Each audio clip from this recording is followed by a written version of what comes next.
হয় প্রভু পরমের প্রেম রস লীলা কথা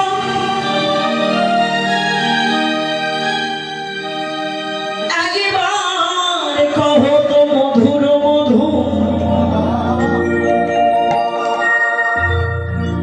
মধুর সে কোন কথা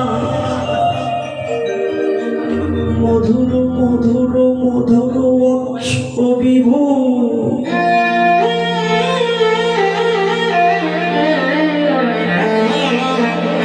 মধুর মধুর বদন বদন মধু বদন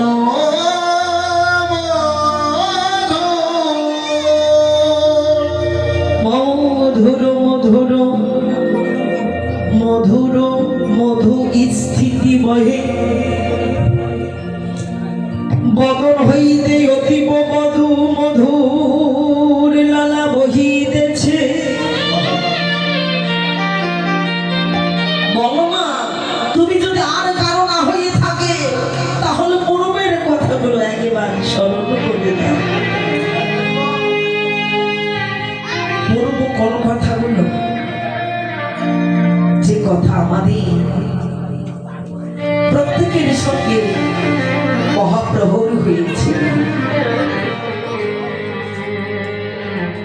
কোথায় ওই নরকের মাঝে যেদিনে তোমাকে ডেকেছিলাম নরকের মাঝে নরক কোথায় গো শাস্ত্র বর্ণে কোথায় স্বর্গ কোথায় নরক কে বলে তা বহুদূর মানুষের মাঝে স্বর্গ নরক মানুষের মাঝে হয় সুরা অসুর সুরা চূড়া তাহলে নরকের মাঝে কোথায় শাস্ত্র বললে যে মায়ের গর্ভটা এক প্রকার নরকের সমান কেন মায়ের গর্ভ যদি সর্বপূর্ণ হতো তাহলে প্রত্যেক পূর্ণ আত্মাগুলো বারবার মায়ের গর্ভে আসা যাওয়া করতে চাইত কিন্তু যোগীগণ মহাবৈষ্ণবগণ প্রভুর চরণে শরণাগত হয়ে কাঁদছি আর বলেছি প্রভু এ জীবনে যেন আর কোনোদিন আমার মায়ের গর্ভ কুটিরে জন্ম না হয় কেন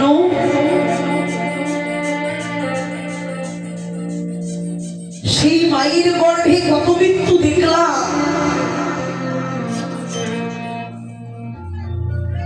কুরুক্ষেত্রের রণভূমিতে অর্জুন যখন মোহে আচ্ছন্ন হয়ে ধনুর্বাণ ত্যাগ করেছিল কেন এই যুদ্ধের মাঝে আমার কত আপনজন তাদের কি নিহত দেখতে হবে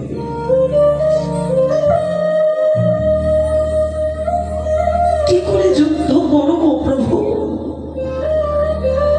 মোহে আচ্ছন্ন কিন্তু যখন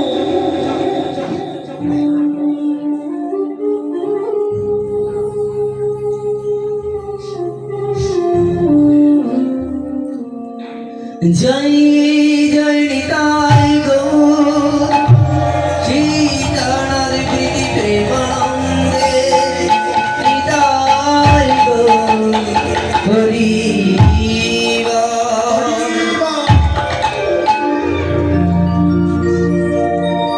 যুদ্ধে যখন মোহচ্ছন্ন কারণ এদেরকে নিহত দেখতে পারবো পরমেশ্বর করুণা সেই মহাচন্ন জীবীকে কত জ্ঞান দান করলে,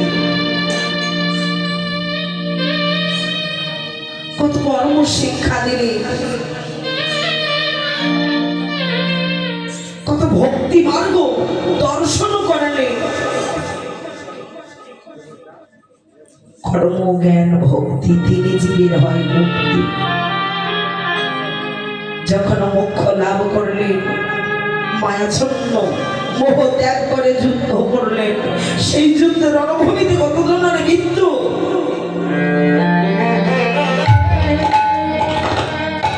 বৈষ্ণবেরা রিসার্চ করে দেখলেন সেই কুরুক্ষেত্রের রণভূমি, যাকে বলছো ভারত ভূমির মাঝে, হে কলিজি একেবারে দিব্য নয়নে দর্শন কর। কুরুক্ষেত্র বলছ তুমি ভারত ভূমিতে, দিব্য নয়নে দর্শন করো, পাবে তুমি মাতৃজুলিতে। এই মায়ের গর্ভে কত জনের মৃত্যু হচ্ছে প্রত্যেক নিহত। এই আপন জনের হারানোর বেদনায় কত আত্মনাদ করে যাচ্ছে।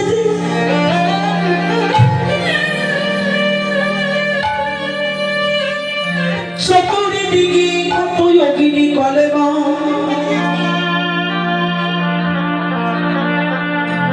মলমূত্রের মাঝখানে দাঁড়াইয়া অঝোর নয়নে যখন কাঁদিলেন, ভগবান সব কিছু সহিতে পারে কিন্তু ভক্তের চোখের জল তো সহিতে পারে না। জিজ্ঞাসা করছি তুমি কাঁদছো কেন? আমি আর যে যন্ত্রণা সহ্য করতে পারছি না, বলো না তোমার সঙ্গই আমি কোথায় পাবো?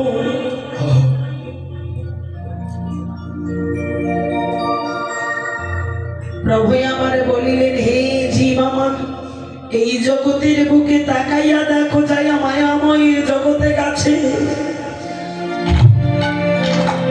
তারা প্রত্যেকে নিয়ত আমার সঙ্গ লাভ করে। কি করে বাস্তব মায়ার জগতে ভগবান পাওয়া যায়? ভগবান কি আছে মা? বিশ্বাস হয় না যে ভগবান আছে। ভগবান কোথায়?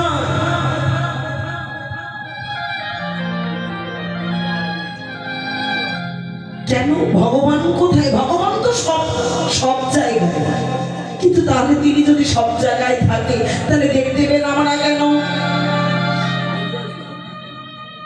একটা প্রশ্ন, স্মার্ট যুগে যখন প্রত্যেক ব্যক্তি মোবাইল ইউজ করে, তো মোবাইলে কত আপনজন, কত বন্ধু বান্ধব, প্রত্যেকেরই ছবি থাকে, কত নাম্বার থাকে, কত কি থাকে। কিন্তু মোবাইলটা যদি চালু থাকে তাহলে সকলের সঙ্গে যোগাযোগ হয়, সকলের নাম্বারগুলো খুঁজে পাওয়া যায়, সকলের ছবিগুলো দেখা যায়।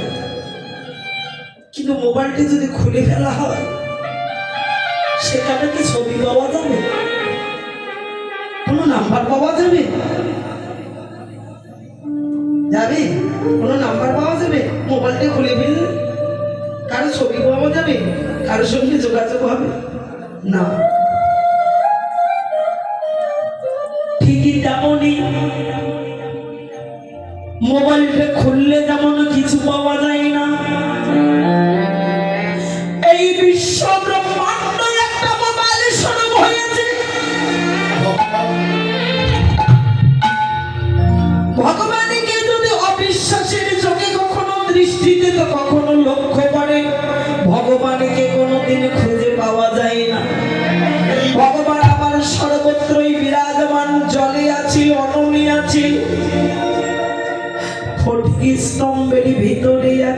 বায়ুতেই আছে, সর্বত্রই বিরাজ করেছে।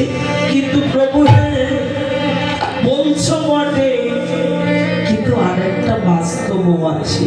কি কি বাস্তব? যে মায়ার জগতে তুমি আছো বটে, কিন্তু মায়ার জগতে যারা একবারে গেছে তারা তো তোমাকে কেউ ভালোবাসিতে চাই না বটে। আরে তোমাকে ভালোবাসে? সবাই ভালোবাসে না, কতিপয় কয়েকজন তোমাকে ভালোবাসে। জগতে যারা গেছে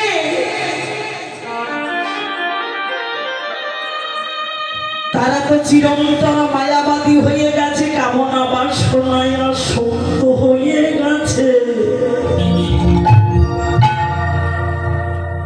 প্রভু ছিলাম আমি পিতার মস্তকে সহস্র দল কমলে, জানি না কিবা করে মাতৃগর্ভের অষ্টাদল পদ্মে এলাম, ছিলাম কোথায় এলাম না,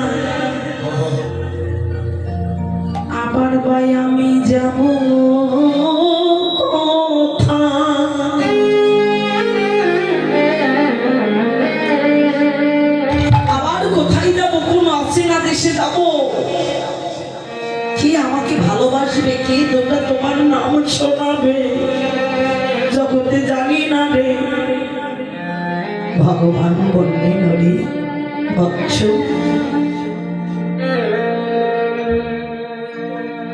শত শত ভক্তের মাঝে ভাগবতে প্রমাণ করে দিয়েছে, শত শত ভক্তের মাঝখানে যাহাকে দেখিবা মাত্র, যাহা দর্শন করিবা মাত্র তোমার আপনা আপনি হইতে আসবে হৃদয়ে কৃষ্ণ নাম। তিনি হলো এ জগতে আমার ভক্তের মধ্যে প্রধান।